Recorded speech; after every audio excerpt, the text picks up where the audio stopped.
mbégte la ñuy am di leen nuyu bu baax a baax yéen internautes yi ñuy seetaan fii ci Sénégal et un peu partout dans le monde di rafetlu bu baax a baax seen teewaay ci seen émission redevabilité bi nga xam ne chaque dimanche dañu am mbégte bu baax di ko def ak ay honorable député rawatina ñi nga xam ne ñoo ne ci 13e législature bi. alors tey jii ñu ci jël keneen ki nga xamante ni c'est pas son baptême du feu on peut le dire fii ci émission bi parce que su ma juumul c'est la troisième fois ñuy joxante rendez-vous fii ci bureau bi ngir enregistrer numéro redevabilité. alors honorable député Abdou Mbow ñu ngi lay nuyu di la dalal baax a baax ci seen émission redevabilité. waaw jërëjëf maa ngi lay fay di wax ne li nga wax dëgg la yàgg nañu ñëw ci émission bi di waxtaan ak askan bi jaarale ko fii ci Dakaractu di rafetlu bu baax liggéey bu am solo bi nga xam ne yéen a ngi koy def ndax sénégalais yi nga xamante ni tey jii ñoo nekk ci biir réew mi mën naa ne fépp foo dem am nañ internet Dakaractu tey jii bokk na ci site référence yi nga xamante ni mën nañ leen citer ci wàllu tas xabaar ak joxe information yu baax ak yi nga xamante ne ni moom la askan wi soxla waxtaan wi nag am na solo di leen sant bu baax di sant aussi sa ñi nga àndal muy caméraman yi ak techniciens yi. absolument alors honorable ñu fàttali ne également vice-président nga fii ci assemblée nationale yow yaay li nga xam ne moo di porte-parole adjoint également ci parti bii di APR te président de la république Macky Sall jiite ko. alors suñu ressources naturelles yi yëkkatiwaat nañ coow gannaaw pétrole bi gaz bi semaine bi yëpp yëkkatiwaat nañ coow li nga xamante ne moo di fer bi nga xam ne moo nekk ci Falémé bi Ousmane Sonko génnati yëkkati ay kàddu tuuma ci ñi nga xam ne ñoom ñoo di njiit yi. gis nañ ne boobu ba léegi yow tamit yaa ngi indi ay répliques gis nañ ci ay contributions ci sotti ci li nga xam ne moom moo différents médias yi alors nan la mbir mi demee parce que dem nañ sax ba ngay tuumaal ki nga xam ne moom moo di Ousmane Sonko naan kan lay arrêté ci li nga xamante ni tegu ko fenn nan nga gisee mbir moomu. waaw xam nga man li nga xamante ni mooy différence bi ñu am ak Ousmane Sonko mooy ñun dañuy wax ak askan wi. gindi leen wax leen li am. bokkul ak koo xam ne tey jii bëgg nga falu bëgg lëndëmal xelu askan wi sos manipuler leen ba li xale yi wax ne jaar seen kaw li am mooy moom comme li nga wax rek waxati na parce que si biir sax yaa ngi yëkkateeti na parce que moom dafa tàmm di wax yoo xamante ni bu ñu ko xoolee dinañ xam ne amul bopp amul genn te li may wax nii askan wi su ma leen ko waxee dinañu xam ne li may wax am na fu ma ko teg xam nga Ousmane Sonko dafa wax ci affaire feeru Falémé pour lëndëmal xelu askan wi parce que tàmm na ko def parce que moom d'abord dégg ngeen lu xew rek ci gaz bi ci pétrole bi ci tey jii fer bi lu yëkkati rek mu ne dañuy perte xanaa balaa ngaa perte ci li nga xamante ne nii moom mooy ay investissement nga créer richesse bi parce que économie bokkul ak fiscalité moom fiscaliste la peut-être mën na taxer ak yooyu mais économie boo ci dee wax balaa ngaa taxer ak ressource il faut nga créer richesse bi xam nga loo créé wul mënoo ko taxé loolu ñi nga xam ne defuñu économie sax boo leen ko waxee seen xel dinañu ci mën a indi ay leeral te tey jii li ma bëgg a leeral mooy miinu feeru Falémé amagul maanaam commencé guñ ko exploiter dara génn gu ci muy beneen bi mooy damay fàttali ne miinu Falémé boobu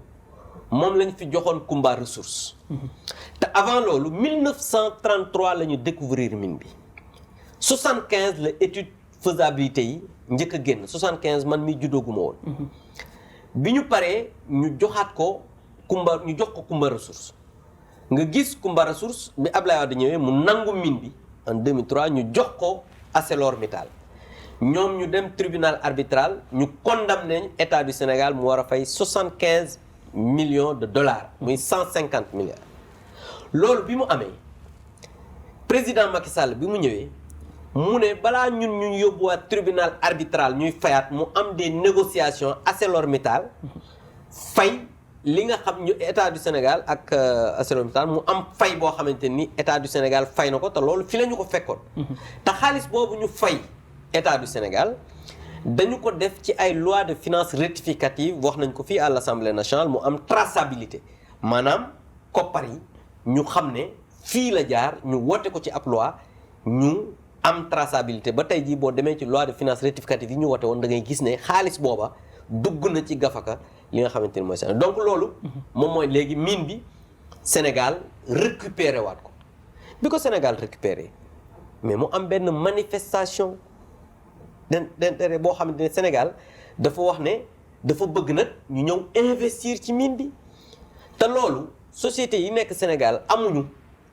capacité financière boo xamante ni mën nañu exploiter mine boobu. comme ni mu demee ci pétrole bi. comme ni mu demee ci pétrole bi parce que yooyu ay sociétés yu mag. ñoo ciy société bi ñuy wax Tosyali yi mais daal di indi ay firnde ne moom war na mën a exploiter li nga xamante ni mooy kii te jógu xëyuñu xëy rek ne dañuy contracter ak Tosyali yi déedéet état du Sénégal dafa def ay visites en Turquie dem xool Tosyali li ñuy def ba pare. Tosyali gis nga ne investir nañ en Algérie ak yeneen pays te Algérie ba fa ñuy investir foofu amuñu fa sax contrat ñoom dañoo ñëw installer li nga xamante ni moom mooy seeni société fii nag ci Sénégal li nga xamante ni mooy protocole MOU li nga xamante ni mooy mémorandum d'entente ci article 4 bi mémorandum d'entente bi def nañ ci te loolu Ousmane Sonko amu ko parce que Ousmane Sonko document bi mu yor dafa yàgg boobu voté guñu li ñuy woowee ZES la loi ZES mooy zone économique spéciale te lii nga xam ne mooy Koumba ci zone boobu la nekk président de la république bi ñu gouvernement bi indee la loi ZES bi ñu voté ko donc ay affaire exonération bi muy wax naan 10 ans la gis nga ne ci presse bi sax li ñu signé ministère des finances signé ko ak société bi te signé guñu nag contrat bi mais lii première phase la te première phase bi contrat bi ñaari at yu njëkk yi li ñu bind laa wax de mooy li ñu signé te kii signé ko nu ñu koy waxati APIX dañu ne ñaari première at yi 65% maanaam juróom benn fukk ak juróom ci téeméer ña fay liggéey ay sénégalais la ñuy doon ci ñaari première at yi lu tax parce que yeneen 35% yi ñooñu ay turc la ñuy doon dañuy jàngal métier bi sénégalais yi suñu passé ñaari at yi 80% maanaam juróom-ñett fukk ci téeméer ñuy liggéey ay sénégalais la ñuy doon loolu Ousmane Sonko amu ko ci document bi parce que moom la mu yor weesu na dépassé nañ ko muy benn nga dégg mu ne am na exonération boo xam ne maanaam du ñu fay l'impôt fukki at fiscalité bi loolu amul document ba mu yor moom eggaguñ ca parce que loolu mooy bu ñu signé contrat bi parce que dans la loi bi nga xamante ni moom la ñuy woowee code minier bu 2003 te ñu voté ko en 2016 boobu dañ ci def ne société yu mag yooyu bu ñu commencé ñoom di liggéey di exploiter lu mel ne ay pétrole yooyu ak ay fer ak yeneen ci biir loi bi loolu loi Sénégal moo la de code minier dafa ne minimum d'exonération bi 7 ans la maximum 15 ans xam nga loolu dafa leer ci loi la nekk mais boobu àgguñ ci parce que société bi commencé gul exploiter li nga xamante ni moom mooy fer bi li ñu signé nag exonération bi ñaari at la ministère des finances et du budget moom moo ko signé moom 10 ans la wax moom 10 ans kon ça veut dire que document bi mu yor document bi mu yor baaxul léegi moom li tax mu def loolu mooy Ousmane Sonko tey jii mën naa ne comme ni ma ko waxee ci tubaab est-ce que sa parole vaut quelque chose aujourd'hui non parce que waxam jaratul dóor su doom parce que dama leen di wax damay fàttali Ousmane Sonko dafa waxoon ne moom Abdoulaye Wade Senghor ak Abdou Diouf dañ leen a war a fusiller maanaam teg leen rek daal leen di fetal ñu faatu ñoom ñëpp parce que dañoo yàq réew xam nga loolu dégg nga ko mu wax fi vidéo la du lu ñu sos muy benn 2 mois après moom mi nga xam ne moo waxoon loolu ci Ablaye Wade nga déggaat ko mu ne Karim Wade daf ko doon woo téléphone bugg ko jël parce que dafa bokk ci yàq réew mi weer moo lañ ci teg Ousmane Sonko ñu gis ko en grande pompe mu dem di def la cour assidue Ablaye Wade ak doomam bàyyi campagne électorale am ñëw ci Ablaye Wade parce que jamono boobu jàpp na ne moom obsession la am dafa war a nekk président Sénégal mu ne xaaral ma dem a jëm ci Ablaye Wade pour topp ko pour mu am report de voix xam nga nit koo xamante nii ci ñaari weer ñetti weer wax nga waxeet ñépp di ko dégg xam nga ne kooku kàddoom jarul dóor sa doom muy benn. ñaareel bi mooy dégg nañu Ousmane Sonko ci affaire 94 milliards yi mu ne Mamour Diallo détourné na 94 milliards ñu déggaat ko ñaari weer après même pas un mois après mu ne non 46 milliards la après mu ne 46 milliards yi xam na banque bi nga xam ne fa la ñu defee transaction yi ak ñaata la état bi fay ñu interpellé ko boobu ba léegi déggoo mu wax ci alors que moom génn nañ ay documents yoo xam ne moom moo doon représentant famille boobu que amoon na ay honoraires yoo xam ne waroon na ko ci jot lu mat 11 milliards mu doon ay documents yoo xam ne yu leer la ñu génn ko mais ba léegi déggoo ko mu wax ci parce que scandale la boo xamante ni moom li ñu naan l'arroseur arrosé. moom moo doon jéem a accusé nekk moom moo tax jusqu'à la moelle épinière. effectivement moom. non seulement ba léegi waxul banque bi nga xam ne fa la 46 milliards yi fa la jaar. mu doon ay sos. tey jii waxul ne kan moo jot xaalis bi mu doon ay sos commission d'enquête parlementaire bi nga xamante ni fi la nekk parce que moom député la ñu woo ko ñëwul parce que amul argument yu mu joxe donc léegi nag. comme moom jàpp nañ ko la main dans le sac ci wax yooyu yépp muy wax mu dégg ne ñi ngi signé contrat ak waa Tosiyal yi bi nga xamante ni mooy première phase bi mu ne nag xaaral ma ñëw wax ne am na scandale pour jouer ci sensationnel tout à fait sénégalais tout à fait. donc loolu mu doon loo xamante ni nekkul ay sos ay document la gis nga presse bi génn nañ ko Mountaga Sy bi nga xam ne mooy DG APIX moo signé contrat bi wax na ci. donc Ousmane Sonko pour cette fois-ci sénégalais yi découvrir nañ. tout à fait kan mooy Ousmane Sonko. absolument alors mais ñoom souvent ñoom waa Pastef li ñu leen reproché souvent surtout si dernière sortie bi mooy yéen gouvernement bi xaw ma état bi day xaar rek ba ñoom ñu génn wax benn information après yéen ngeen mobiliser tout un état pour ngeen wax si parce que nee nañ da ngeen ne ressource li nga xam ne mooy ressources naturelles yi sénégalais yi ñoom ñoo ko moom mooy peuple bi. kon cela veut dire que bépp contrat rek boo leen war a signer peuple bi war nañ ko xam mais dafa def sorti ñu dégg la yow nga dem ci télé yi dégg Mountaga Sy mu dem RTS comme invité wax si alors est-ce que tey jii nii moom li mu wax noonu ça s'avère vrai que ni tey jii yéen da ngeen di xaar ba ñoom ñu génn rek wax benn wax ngeen di soog a feeñal li nga xamante ni waxoon ngeen ko wala signé woon ko te. loolu mooy ñàkk a xam parce que ñun contrat pétrole minier yëpp mi ngi ci site bi mi ngi ci internet bi tey jii contrat boo soxla. soo demee site gouvernement bi. contrat boo soxla. boo demee APIX site gouvernement da nga koy gis. ITIE kenn joxu leen lem dégg nga li nga xamante ni mooy seen rapport li ñu wax ci doxalinu Sénégal wàllu exploration minière ak li nga xamante ni moom mooy exploitation. donc loolu dafa doon lu leer maintenant su fekkee nag dafa am koo xamante ne nii moom addunaam sos la ko bëgg a doxale ak juge sensationnel ak bëgg nax Sénégalais yi mais su fekkee wax na loo xam ne dëppoowul ak yoon mais li nga xam ne moom mooy rôle état mooy mu gindi askan bi pas ci ay wax mais wan leen ay documents lii rek la c'est pas une question mobiliser askan ou déedéet parce que tey jii Ousmane Sonko dafa wan Sénégalais yi que maintenant c'est le nouveau Tartuffe des temps modernes parce que politique boo xam ne sos wax lu dul dëgg ak jéebaane loo xamante ni nii jàpp xam nga ne yow ci sa bopp li ngay wax dara nekku ci je pense que loolu Sénégalais yi découvrir nañ ban façon nit la parce que Hassan II bi nga xamante ni nii mooy le roi du Maroc daf daan wax ne ça ne sert à rien de donner des éléments de bonne foi à une personne de mauvaise foi parce que dëgg la ñun du moom la ñuy waxal ñun askan bi la ñuy wax li nga xamante ni moom la président Macky Sall ak nguuram di doxal ñun noonu la ñuy doxee nekkuñu ci saagante xastante parce que insolence bi nga xamante ni Ousmane Sonko mi ngi koy wane bis bu ne Sénégalais yi gis nañ ko te Sénégal li ñu soxla mooy nit ku dal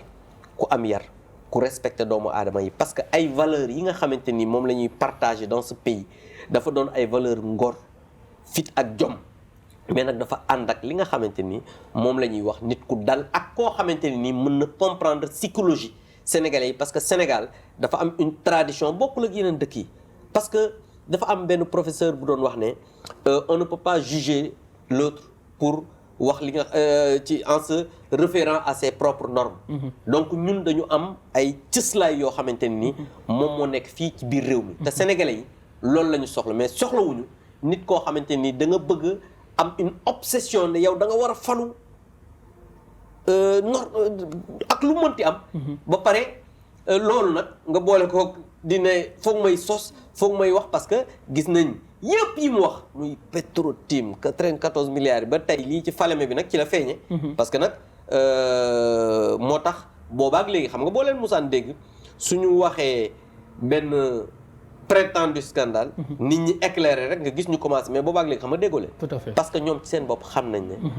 Ousmane c'est totalement fourvoyé te bii nag xam nga li ñu naan lu dul dëgg moom du yàgg waaye Sénégalais yi découvrir nañ ban façon nit alors lii lu dul dëgg du yàgg peut-être que supposé que mun nañ jàpp ne bi mooy énième sortie bu ñu sukkandikoo ci yow bu mu def boo xamante ni amul lenn loo xam ne dëgg la lu ko lal mais li ñu jaaxal pourquoi l'État ne fait rien mu ngi dox parce que day tuumal état day génn wax ne du lii la mais gisuñu benn poursuite judiciaire boo xamante ni xam nga ñun dañu fi démocratie la Sénégal képp koo gis état dal ci kawam c'est parce que jalgati na li nga xamante nii mooy yoon fii du président de la république wala gouvernement wala keneen mooy jàppee déedéet mais xam nga nit koo xam nga sos moom dugalul kenn kaso waaye moom li mu jàppoo rek mooy sos waaye moom nag xam na lan mooy état parce que nag aussi am na loo xamante ni comme li président Abdou Diouf daan wax moom ku ko tooñ mu baal la waaye ku toon état mu jëflante ko état jëflante ko ak yow président de la république moom mun na bàyyi nit ñëw mais état bi nga xam ne mooy état Sénégal daf koy préserver à tout prix donc Ousmane Sonko li muy def nii moom boppam la yàqal parce que sénégalais yi ñoom li ñu soxla mooy nit ku jub kuy wax dëgg ak koo xamante nii jàpp nañ ne yow mii kat bu ñu la joxee réew mi nga doxal ko waaye yow demagoo fenn di insolent di saaga nit ñi guddeeg bëccëg naan Macky Sall bu defee lii dinaa ko yóbbu kaso alors que yow ci sa bopp xam nga ne li ngay wax amul fenn foo xamante nii am na cëslaay boo xamante nii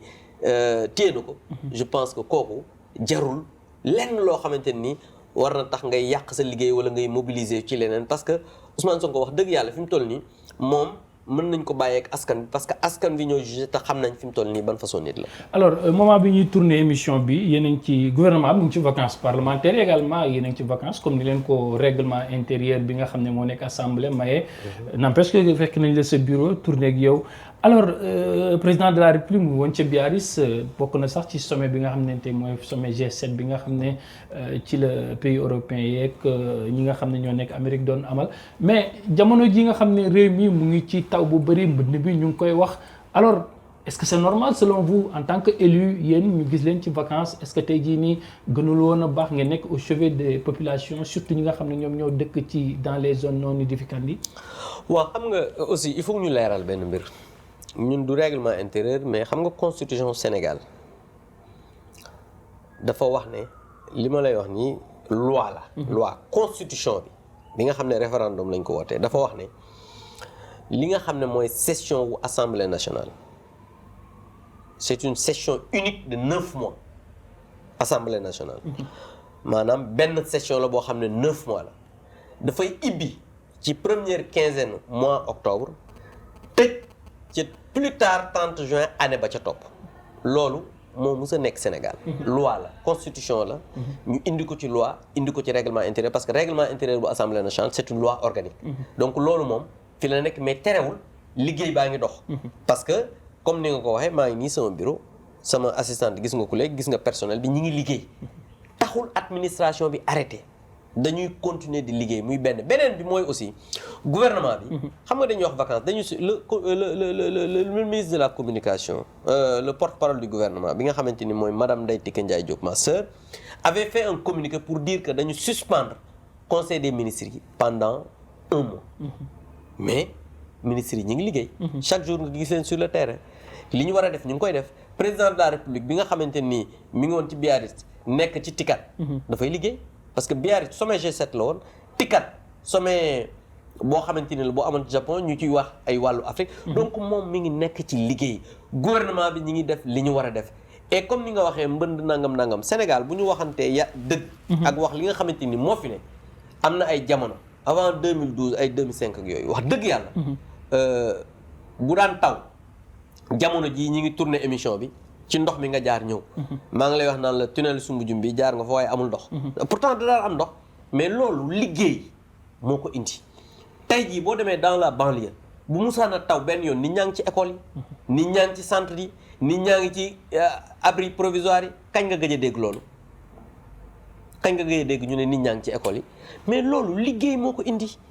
investissement moo ko indi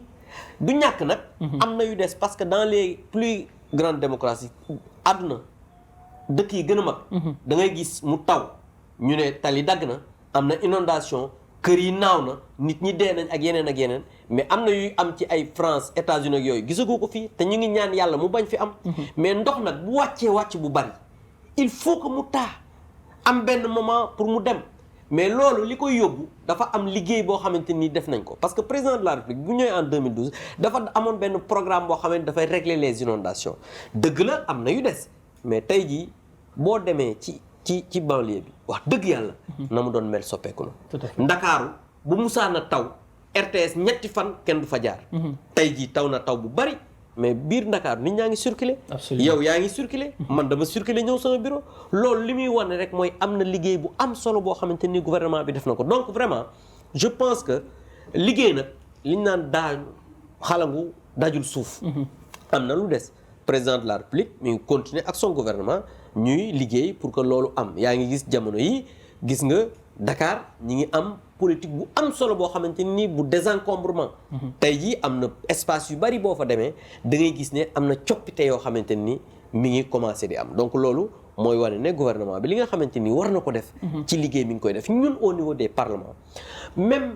en vacances parlementaires dañuy continuer di liggéey di def am ay descente sur le terrain parce que député amul budget bu muy régler problème mais li nga xam ne. moom mooy son rôle dina permettre les parlementaires ñu dem à la base waxtaan ak askan wi jege leen xool jafe-jafe ya nga xamante ni am na fa ñu mën ko répercuter le gouvernement ak un suivi pour ñu mën a àggale la nga xamante ni mooy liggéey bi nga xamante ni door nañ ko. alors honorable population carcérale bi ci ñun la ñu bokk.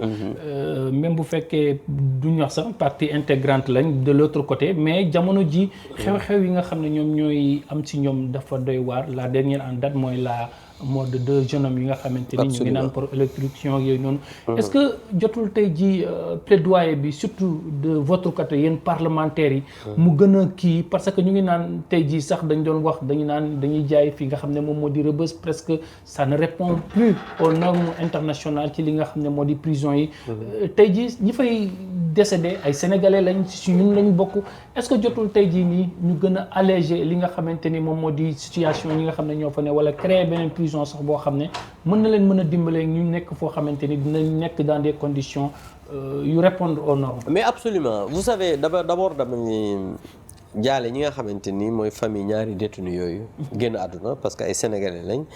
te loolu mu doon lu metti parce que ku nekk mën na dal sa kaw donc bu dalee ci kaw ay njaboot dañ leen di massawu parce que loolu nekk na loo xamante ne nii lu metti la li nga xamante ni moom lañ ci mën a wax aussi mooy di gën a ñaax rek gouvernement bi ci politique carcérale bi ñu gën ci góorgóorlu te jàpp naa ne 2012 ak léegi am na ay jéego parce que ñun bi ñuy ñëw ñi ngi fekkoon li nga xam ne moom la ñuy wax prime pour le détenu mooy pécule bi mi ngi nekkoon 700 francs mooy journalier bi 700 francs ñun ñu def benn plaidoyer et avant loolu commission des lois dafa def ay visites ci ay prison yaa ngi fàttaliku sax ci Moustapha Cissé Lo bi ñuy wax ne vraiment am na jooy boo xamante ni def na ko sax biir prison rek bi ñu ñëwee fekk conditions yi parce que conditions yu métti la mais bi ñu ñëwee ñu def un plaidoyer wax ak président de la République def un rapport la commission des lois wax ak président de la République ba ñu commencé woon sax même ay politique de libération conditionnelle parce que loolu li nga xamante ni mooy yoonu Sénégal daf ko permettre donc bi loolu amee aussi ñu continuer di def plaidoyer ba ñu yokk pécule bi de 300 à 1000 francs xam nga loolu dafay yokk li nga xam ne mooy condition de détention yi am aussi ci loi de finances rectificative at moomu lu ñu jël muy ay koppar ñu jël ko pour réfectionner yenn prison yi beneen bi mooy président de la République son gouvernement am nañ loolu dégg nga ko te xam naa mooy Sébikotane prison bi nga xamante ni ñu ngi ko fay tabax aux normes parce que loolu dafa bokk ci li nga xamante dafa yàgg aussi. woy dafa yàgg. parce que nag aussi prison yi amu ci benn bu ñu tabax avant 1960. donc jàpp naa ne ci juróomi at fukki at ñuy tabax prison loolu xel mën na ko nangu. donc moi je pense que loolu ñun dinañ gën a continuer plaidoyer bi et président de la République vraiment c'est quelqu'un boo xamante ni il est sensible ci li nga xamante ni moom mooy condition de détention yi. donc dinañu gën a continuer plaidoyer yi parce que dëgg la jafe-jafe yi am na ci biir prison yi mais loolu moom lu ñu war a mën a quand même améliorer te incha allah non seulement am na lu ci améliorer mais dinañ gën a def plaidoyer pour que le gouvernement mën a gën a gaaw ci liggéey boobu. Dernière question, comment se porte Thiès politiquement parlant ci yéen seen côté yéen mouvance bi. mais alhamdulilah parce que quand même Thiès 2012 ak léegi mën naa ne am na ay amélioration yu bari parce que comme ni ma koy faral di waxee nee naa leen ñun de 2012 aux élections présidentielles on avait 7%. dernières élections dem nañ ba 42%. élections législatives yi passé sax ñu ñoo ko gagné dans le département aujourd'hui on contrôle pratiquement tout le département sauf la commune de Thiès donc ce qui veut dire que am na li nga xamante ni mooy ay jéego yu am solo loo xamante ne ni am na li ñu war a gën a def rek moom mooy ñu gën a booloo ñun mouvance présidentielle bi te loolu encore dama ciy profiter di lancer encore un appel parce que man c'est tout le temps ci loolu laay wax dama ne ñun ñi nga xam ne ñoo bokk parti bokk mouvance dañu war a gën a booloo parce que nit munoo toog ci benn branche ba pare di ko dagg te loolu dafa doon loo xamante ni man dinaa continuer di ci dox di ci bay sama waar parce que aussi ña fa nekk ay responsable muy le maire bokk ci mouvance bi suñu coordonnateur départemental Augustin Tine ñoom Demba Diouf madame la ministre Ndeye Tické qui vient d'être nommée porte-parole du gouvernement ñun ñëpp ñoom Maodo Malick ñoom les mouvements de soutien ñi nga xamante ni ñoom Ablaye Dieye ñoom donc ñëpp ñi nga xam ne ay responsable lañ nekk au niveau de la mouvance présidentielle muy mag comme ay jeunes yi nga xamante ni depuis la création de l'APR en 2009 muy ñoom Lamine Ngom ñoom Assane Mbaye Boy ñi nga xam ne c'est des jeunes aussi très engagés dans ce que nous faisons ñoom aussi ñi ngi tey jii booloo pour que ñu mën a nekk benn c'est vrai que des na pour que ñu gën a encore galvaniser les troupes pour que vraiment élection locale yi di ñëw ñu mën ko aborder sereinement li nga xamante ne moom lañ ci bëgg muy municipalité yi ñu gagné ko ñu mën ko am. jërëjëf mu doon honorable député Abdou Mbow nekk vice-président fii ci assemblée nationale nekk responsable politique APR également ci région bu Thiès di porte-parole adjoint bu parti bi nga xam ne moom moo di APR moom lañ doon dalal ci seen numéro bu yees bu redevabilité bi gërëm ko sant ko gërëm également techniciens yi nga xam ne ñoom ñoo ma jàppale woon à la bonne réalisation de ce numéro de redevabilité bi nga xam ne da leen di jox rendez-vous également dimanche prochain ak beneen honorable député bu 13e législature bi d'ici là comme ni ma koy waxee rek l'information continue sur la référence Dakaractu.